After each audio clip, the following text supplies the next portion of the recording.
नमस्कार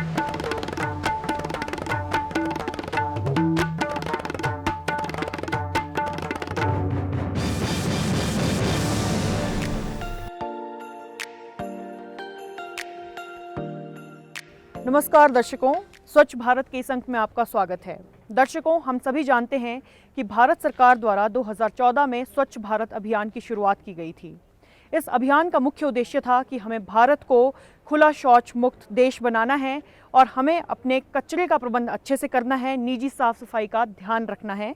और इस अभियान से जुड़ी हुई बहुत सारी बातें थी, लेकिन आज स्वच्छ भारत के इस अंक में हम लोग कुछ ऐसे विषय के बारे में बात करते हैं जो आज के समय में बहुत अधिक महत्ता रखता है। दर्शकों, जलवायु परिवर्तन एक ऐसा विषय है जो आज के दिन में पूरे विश्व के लिए बहुत बड़ी समस्या बन चुका है। हम लोग इस विषय पर बहुत अधिक चर्चा करते हैं।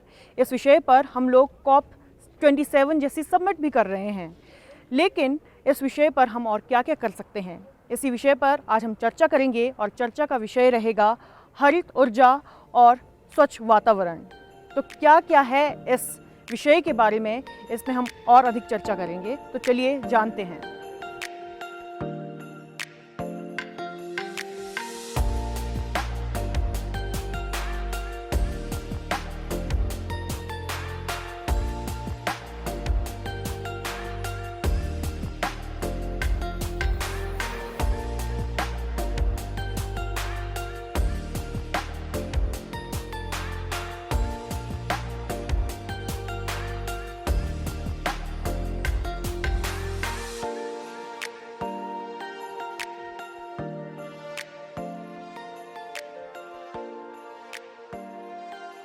ग्रीन एनर्जी या रिन्यूएबल एनर्जी उसको बोलते हैं, जो कि हमारे नॉन फॉसिल फ्यूल से बनता है, जैसे कि आपका सोलार एनर्जी हो गया और हाइड्रो एनर्जी हो गया, विंड एनर्जी हो गया।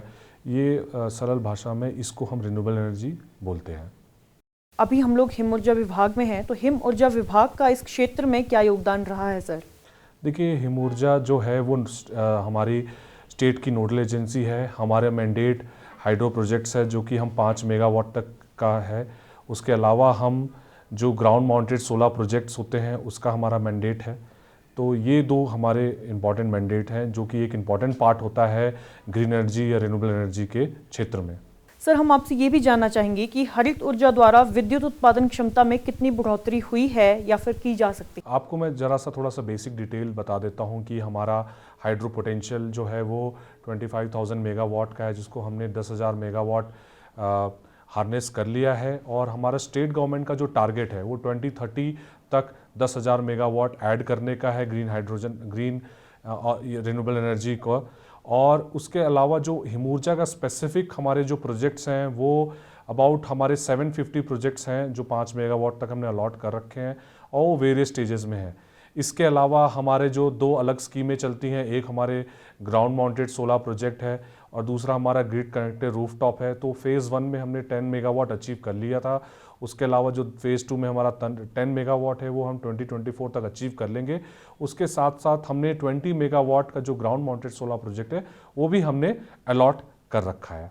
हम ये भी जानना पसंद करेंगे कि हिमाचल प्रदेश में ऐसे कौन कौन से इलाके हैं जहाँ पर हरित ऊर्जा का अधिक उपयोग मददगार साबित हो सकता है?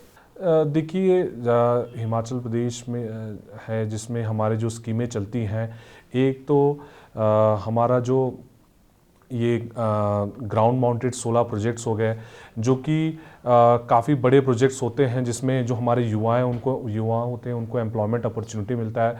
साथ साथ ये ग्रिड में बिजली भी पैदा करते हैं, तो जो लोकल एरिया है उसमें बिजली का ये उत्पाद होता है। साथ साथ जो हमने हिम ऊर्जा में जो प्रोजेक्ट्स किए हैं वो हैं, जैसे हमारे जो दूर दराज ट्राइबल एरियाज़ हैं उसमें हमने 250 वाट के ऑफ ग्रिड सिस्टम दिए हैं, तो ये हमारे कार्य हो गया। उसके अलावा हम solar geyser state government subsidy देती है 30%। और उसके साथ साथ हमारा एक बहुत ही पॉपुलर प्रोजेक्ट है वो है ग्रिड कनेक्टेड रूफटॉप सिस्टम, जो कि आप लोगों ने देखा होगा कि लोगों के घरों पे सोलर पैनल लगे रहते हैं। उसके साथ साथ ये फ़ायदा हो गया है कि लोगों के बिजली के जो बिजली के बिल जो आते थे वो काफ़ी रिड्यूस हो गए। ये कुछ सिस्टम्स जो हैं हमारे काफ़ी पॉपुलर हैं।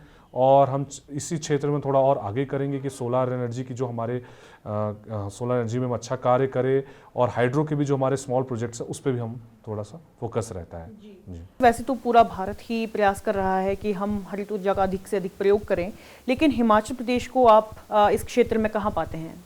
देखिए, हमारा जो पोटेंशियल है ग्रीन एनर्जी, रिन्यूएबल एनर्जी का, वो काफ़ी अच्छा है। और हमने, जैसे मैंने आपका बताया कि ग्रीन स्टेट की बात करते हैं, ग्रीन एनर्जी स्टेट की बात करते हैं, तो हमारा स्टेट गवर्नमेंट का जो टारगेट है 10,000 मेगावाट ऐड करने का, वो हम इसको क्षेत्र में हम कंप्लीट कर लेंगे, जिसमें हमारे न्यू टेक्नोलॉजी जो कि आजकल चलते हैं वो है हाइब्रिड पम्प स्टोरेज हो गया, या बेस हो गया जो एनर्जी स्टोरेज की बात करते हैं, या तो ग्रीन हाइड्रोजन। इस सब क्षेत्रों में हम कार्य कर रहे हैं। इस क्षेत्र में अगर हम थोड़ा फोकस अप्रोच रहे, अच्छा कार्य करें, तो हमारा जो टारगेट है ग्रीन स्टेट करने का वो हो सकता है। हम आपसे ये भी जानना चाहेंगे कि जनसाधारण के लिए जिला, ब्लॉक और पंचायत स्तर पर किस प्रकार की योजना कार्यान्वित की गई है, चलाई जा रही है? देखिए, हमारे जो एक तो हम हिम ऊर्जा जो हमारी नोडल एजेंसी है, वो सोलार जो हमारे लाइट्स होते हैं वो हम लगा रहे हैं। वो हम पूरे जैसे MNRE की तरफ से हमारे पूरे कंट्री में हमको उसमें सेकंड प्राइज़ अवार्ड हुआ, तो ये हमारे पंचायतों में, ब्लॉकों में और ज़िलों में ये काफ़ी पॉपुलर है। उसके साथ साथ हमारा जो ग्रिड कनेक्टेड रूफटॉप सिस्टम है, ये भी काफ़ी पॉपुलर हो गया है, जिससे लोगों में, पंचायतों में या ब्लॉक में, दफ्तरों में भी ये लगना स्टार्ट हो गया है। जिससे एक तो आपने ग्रीन की बात करते हैं, या फिर आप कहते हैं कि भाई नॉन फॉसिल फ्यूल का इस्तेमाल हो, इसमें हम सक्षम रहे हैं और हम कोशिश कर रहे हैं। जैसे हमारे MC एरिया हो गया, MC एरिया में जो शिमला एरिया है, उसमें हमने स्मार्ट सिटी के तहत हमने जितने भी गवर्नमेंट रेसिडेंसेज हैं वहाँ पे हमने ग्रिड कनेक्टेड रूफटॉप लगाए, या तो हमारे जितने भी ऑफिसेज हैं उसमें हमने ग्रिड कनेक्टेड रूफटॉप लगाया। तो इसमें बिजली का जो हमारा कंजम्पशन है वो कम हो जाता है। तो ये भी ग्रीन की तरफ बात करते हैं। ओवरऑल जो स्टेट पे रेवेन्यू पे जो बर्डन पड़ता है वो भी रिड्यूस हो जाता है। ये हमारा रहा है। और जो मेन स्कीम हमारी जो हम आपके माध्यम से पॉपुलर करना चाहूँगा, वो है हमारा ग्राउंड माउंटेड सोलर प्रोजेक्ट्स। वो मैं चाह रहा हूँ कि लोग आगे आए, इसमें हमारे एडवर्टाइजमेंट के माध्यम से आता है, उसमें आप अप्लाई करिए। और इसमें हम ग्रिड इसमें एम्प्लॉयमेंट अपॉर्चुनिटी भी होती है। इसमें हम ग्रिड में सेल करने का भी सिस्टम होता है, या फिर अगर आप ओपन में भी सेल करना चाहते हो ये भी कर सकते हो। साथ साथ जो लोकल कंज्यूमर है, कंज्यूमर बड़े परेशान से हो जाते हैं कभी कभी कि हमारे बिजली के दर काफ़ी ज़्यादा आ रहे हैं। तो इसमें आप गवर्नमेंट काफ़ी अच्छी सब्सिडी देती है। जैसे कि आप मान लीजिए 3 किलोवाट का सिस्टम लगाते हैं तो आपको 40% सब्सिडी मिल जाती है। उसके अलावा जो स्टेट गवर्नमेंट है वो भी हमारे 6,000 प्रति किलोवाट की सब्सिडी दे रही है। तो काफ़ी अच्छी सब्सिडी इसमें आपको मिल जाती है। तो इसमें आप काइंडली इसमें अप्लाई करें। साथ साथ आप देखेंगे जो हिमाचल प्रदेश है, ये हमारा ठंडा प्रदेश में, इसमें हर जगह गीज़र की बहुत ज़्यादा ज़रूरत होती है। तो अब हम सोलर गीज़र, हिम ऊर्जा जो एक नोडल एजेंसी है वो सोलर गीज़र को भी प्रमोट करता है, जिसमें भी काफ़ी अच्छी सब्सिडी 30% के करीब सब्सिडी देती है। तो इसको भी आप अप्लाई करिए। हमारे जितने भी आपके फील्ड ऑफिसर्स हैं, हमारे POs हैं, हमारे जितने भी हमारे हेल्पलाइन नंबर है, उसमें आप अप्लाई कर सकते हैं और इसको हम विद इन जो स्टेपुलेटेड टाइम है उसको हम कंप्लीट कर लेंगे। तो हम ये भी जानना चाहेंगे आपसे कि घरेलू और व्यावसायिक ऊर्जा उत्पादन में हिम ऊर्जा विभाग किस तरह से योगदान दे रहा है? जैसे मैंने आपको बताया कि जो सब्सिडी है वो हमारे सिर्फ मतलब कंज्यूमर्स के लिए है। और जितने भी इंस्टीट्यूशंस हैं, जैसे आपने बताया किसी के शॉपिंग कॉम्प्लेक्स हो सकते हैं या किसी का रेस्टोरेंट है, वो भी आप अप्लाई कर सकते हो। जैसे मान लीजिए आपकी रिक्वायरमेंट्स 3 किलोवाट की है, 5 किलोवाट का है, 3 किलोवाट में आपको 450 के करीब यूनिट्स प्रोड्यूस हो जाता है। लेकिन जो लोकल कंज्यूमर, उसको हम 40% सब्सिडी देते हैं। जैसे आप रेसिडेंशियल एरिया में आप अपना लगाना चाहते हो, जैसे मान लीजिए किसी का घर है वहाँ लगाना चाहते हो, 40% की करीब सब्सिडी मिल जाती है। ये सेंट्रल गवर्नमेंट की है। और आपका 6,000 प्रति किलोवाट की सब्सिडी हमारे स्टेट गवर्नमेंट की। तो मान लीजिए आप 3 किलोवाट का एक प्रोजेक्ट लगाते हैं तो आपका 50,000 हमारा एम्पैनल एजेंसी का रेट है। तो 1.5 लाख में आपको 72,000 रुपीज़ के करीब आपको पड़ता है। लेकिन ये जो 40,000 है वो अपफ्रंट सब्सिडी मिल जाती है और लगाने के बाद आपको ये 18,000 की सब्सिडी मिल जाती है। उसके अलावा जो आपको उसके अलावा जो आगे 5 मेगा किलोवाट तक की जो है उसमें 20% सब्सिडी मिलती है। लेकिन मैं क्लियर करना चाहूँगा, ये सब्सिडी जो है ये फेज़ 2 में किसी मतलब जो कॉम्प्लेक्सेस है वहाँ के लिए नहीं है, ऑफिस बिल्डिंग्स के लिए नहीं है, सिर्फ ये रेसिडेंशियल एरिया के लिए है। सर, ये जो हरित ऊर्जा है इसके माध्यम से हम लोग युवाओं को किस तरह से रोजगार दे रहे हैं? देखिए, जो हमारे जैसे हाइड्रो प्रोजेक्ट्स हैं, वैसे हिमऊर्जा का जो मैंडेट है 5 मेगावाट, 2 मेगावाट तक का है वो हम बोनाफाइड हिमाचलीज के लिए ही है। तो ये जो हमारे युवा हैं ये आगे आ सकते हैं और एक अच्छा एम्प्लॉयमेंट अपॉर्चुनिटी होता है। उसके अलावा जो सोलार के प्रोजेक्ट्स होते हैं वो हमारे 250 से 1 मेगावाट तक के लिए बोनाफाइड हिमाचलीज के लिए है, और जिसमें जो बिजली जो पैदा होती है वो स्टेट इलेक्ट्रिसिटी बोर्ड को ख़रीदना होता है। उसके अलावा हमारे प्रोजेक्ट्स 1 मेगावाट से 5 मेगावाट तक के हैं, वो भी HPSCB को कंपलसरी ख़रीदना पड़ेगा, और 5 मेगावाट से जो ज़्यादा है वो स्टेट बोर्ड पे SLDC पे अप्रूवल होता है। तो ये दो जो छोटे प्रोजेक्ट्स हो गए 250 से 1 मेगावाट तक के और 2 मेगावाट हाइड्रो में, एक अच्छा अपॉर्चुनिटी है। एक जो नए हमारे यंग एंटरप्रेन्योर्स हैं उनके लिए एक अच्छा अपॉर्चुनिटी है, जिसके लिए स्टेट ने अच्छा एक प्रपोजल बना के रखा हुआ है कि आप इसमें अप्लाई कर सकते हैं।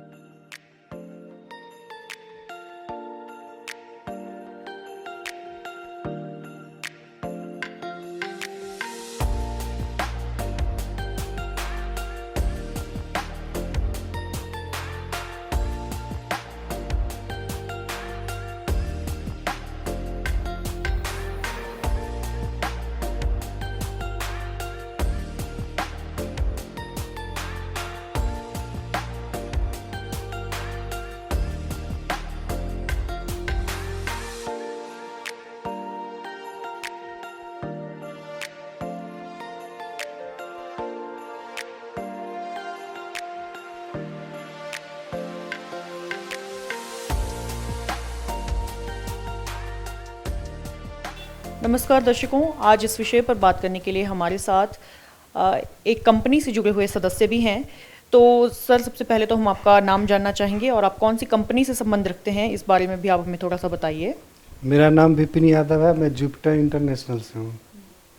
जी, ये जुपिटर इंटरनेशनल कंपनी कौन सी फील्ड में काम कर रही है और भारत में कहाँ कहाँ पर अपनी सेवाएं दे रही है? ये रिन्यूएबल एनर्जी पे काम कर रही है और ऑल ओवर इंडिया में ये सेवाएं दे रही है। सोलर पावर प्लांट इनका इंस्टॉलेशन से लेकर जो भी प्रोडक्शन तक है सारा कुछ है इनका।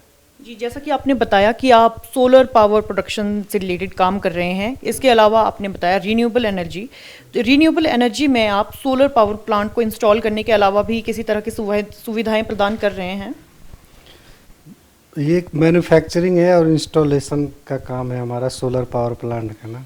जी हाँ जी। विपिन जी, आप हमें ये बताइए कि आप जो सोलर पावर प्लांट्स बनाते हैं और जो सोलर पैनल्स बनाते हैं वो कितने लंबे समय तक चल सकते हैं? इनकी जो वारंटी होती है ना 25 ईयर की होती है। इसके बाद भी ये वर्क करता है। इसकी इफिशियंसी 5 ईयर 10 ईयर के बाद कम हो जाती है। 5 ईयर और 10 ईयर के बाद इसकी हाँ जी, एफिशिएंसी हर कम हो 5 ईयर जाएगी? के बाद कुछ 5%, फिर 10 ईयर के बाद 10%, ऐसे इफिशियंसी कम हो जाती है, पर ये काफ़ी लॉन्ग टाइम तक काम करता है। जी, तो आपके कहने का मतलब है कि ये 20 से 25 साल तक 25 चल साल पड़ेगा? की इनकी वारंटी होती है, उतना तक तो चलता ही चलता है। उसके बाद भी इसकी इफिशियंसी 25% कम हो जाती है, जी। पर ये वर्क करता है मैम। विपिन जी, हम आपसे ये भी जानना चाहेंगे कि जब एक सोलर पैनल या फिर आप जो भी इंस्टॉलेशन करते हैं अपने प्रोडक्ट्स की, जब उनकी एफिशिएंसी ख़त्म हो जाती है और उनकी लाइफ लॉन्ग जितना भी उसने चलना था वो चल पड़ा, अब इसके बाद क्या आप उन्हें वापस अपनी कंपनी में ले जा सकते हैं और उसे रीयूज़ रीसाइकल करने के लिए उसे वापस तैयार कर सकते हैं? अब इस पे काम चल रहा है, इसको रिसाइकल करने के ऊपर अभी काम चल रहा है कि इसको बाद में रिसाइकल किया जाता है। जी, लेकिन अभी इस विषय पर अभी कोई सिर्फ काम चल रहा है, पर अभी ये हो नहीं रहा है। जी, तो आप हमें ये भी बताइए कि आपकी कंपनी अपने सोलर पैनल्स के थ्रू और इस ग्रीन एनर्जी के थ्रू, रीन्यूएबल एनर्जी के थ्रू किस तरह से पर्यावरण को सुरक्षित रखने में अपना योगदान दे रही है? इसमें एक्चुअली कार्बन का एमिशन ज़्यादा नहीं होता है। ये ग्रीन एनर्जी है, इसमें one time investment one time होता है, इसके बाद इन्वेस्टमेंट नहीं। इसका लो मेंटेनेंस है, ग्रिड कनेक्टेड प्लांट है ये। जी।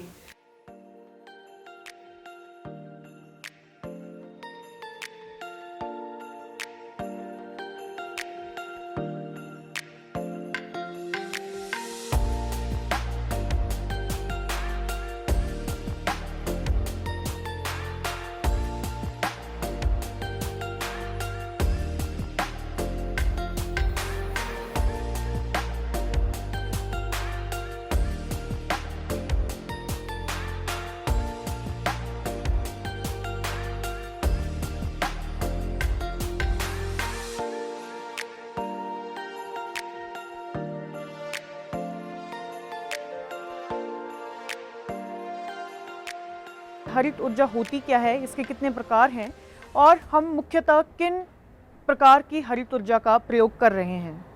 हरित ऊर्जा बेसिकली जो हम सोलर, स्मॉल हाइड्रो ही प्रयोग में ला रहे हैं। तो बेसिकली हम सोलर पे ही हमारा ज़्यादा फोकस है। तो सोलर में हम शिमला सिटी में जितने भी हमारे गवर्नमेंट ऑफिसेज थे उनको हमने कवर किया हुआ है।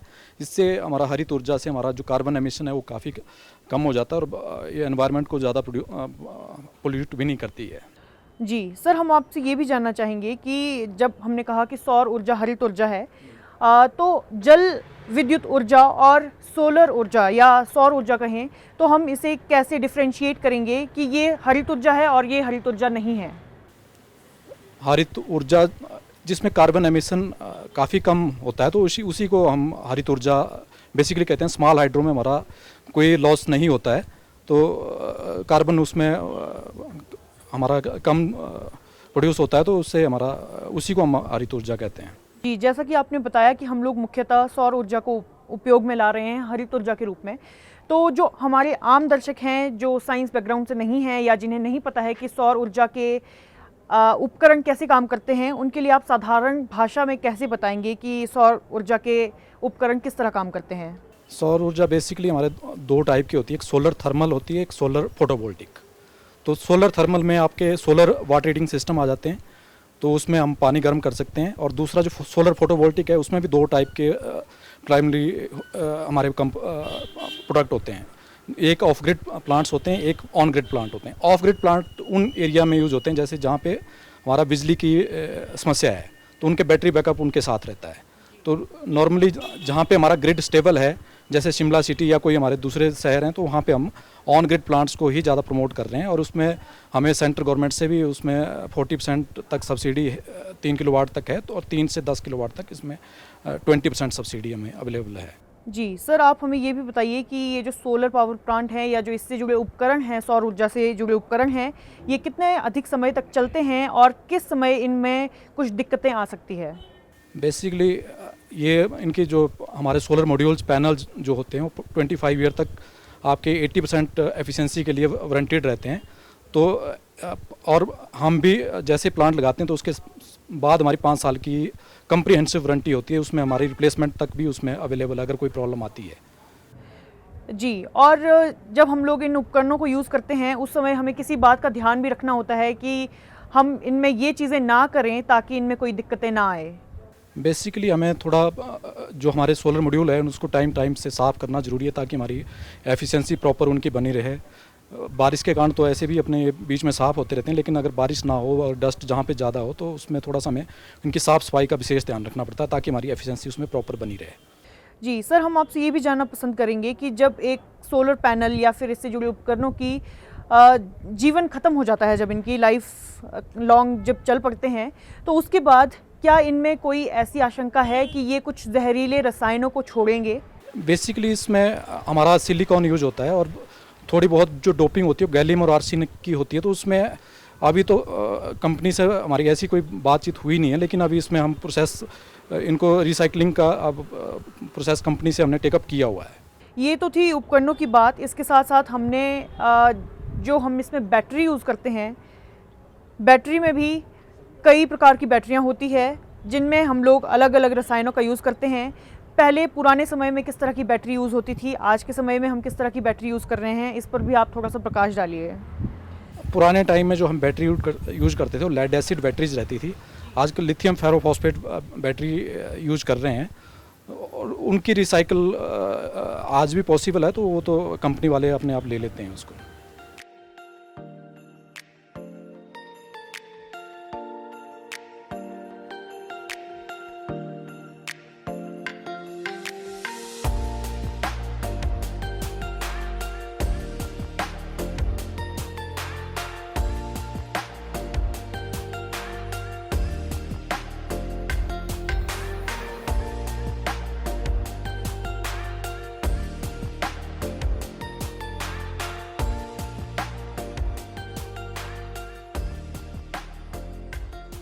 मेरा नाम विपिन यादव है, मैं जुपिटर इंटरनेशनल से हूँ। ये 10 किलोवाट का ऑन ग्रिड पावर प्लांट यहाँ इंस्टॉल किया गया है जो इसमें 2 सेफ्टी बॉक्सेस लगे हैं, जो लेफ्ट साइड को है वो डीसी-डीवी लगा है और जो राइट साइड को है एसी-डीवी लगा है। तो बेसिकली जो हमारे सोलर पैनल से पावर आती है वो डीसी साइड को आता है, वो हमने उसकी सेफ्टी के लिए एसपीडीज और फ्यूज लगाए हुए हैं। फिर क्या होता है, वहाँ से सप्लाई आता है हमारे इन्वर्टर में और ये डीसी को एसी में कन्वर्ट करके आगे सप्लाई देता है। ये ऑन ग्रिड पावर प्लांट है। फिर ये एसी सेफ्टी के लिए हमने एसपीडी और एमसीबी वगैरह लगाए हुए हैं। ये हमारा सोलर मीटर इंस्टॉल हुआ है। इसमें भी काउंट होता है कि कितने यूनिट्स अभी तक बने हैं। तो जब से ये इंस्टॉल हुआ है तब से अभी तक 34,500 समथिंग यूनिट इसमें अभी बने हुए हैं टोटल।